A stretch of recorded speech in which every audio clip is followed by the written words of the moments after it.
इस वक्त खबर आसाम लुमडिंग से आ रही है, जहां ड्रग के खिलाफ असम के लामडिंग पुलिस को फिर मिली बड़ी सफलता।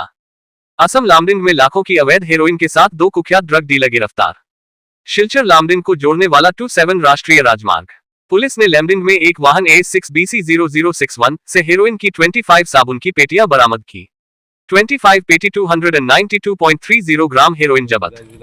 दोनों तस्करों की पहचान मोजामिल हक और रफीकुल इस्लाम के रूप में की गई।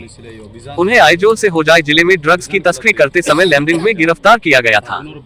BK national news channel Assam Lumding से देवाशीष चक्रवर्ती की रिपोर्ट। राष्ट्रीय ছাত্ৰ সংঘ দায়পথত আমাৰ হোজাই আৰক্ষী পুলিচ লামডিং থানাৰ পৰা আহিছিলে, আহি কিনে গাড়ী এখন ৰখাইছে। গাড়ী ৰখাৰ পিছত মানে ইয়াত মানে বৃহৎ পৰিমাণৰ ড্ৰাগছ। কিমান ড্ৰাগছ ধৰিছে? ড্ৰাগছ হ'ব মানে কিমান মানে বহুত কেইটা কটা আছে, 25টা 20টা মান এনেকুৱা হ'ব আৰু নেকি? দুজন আটক কৰিছে। কোন জেগাত এইটো জেগাটোৰ নাম? এইটো আমাৰ বাইপাছ চাৰিআলি বুলি জানো, আৰু যিটো 27 নং ৰাষ্ট্ৰীয় ঘাইপথ। আপোনাৰ নামটো? মোৰ নাম নাৰায়ণ ঘোষ।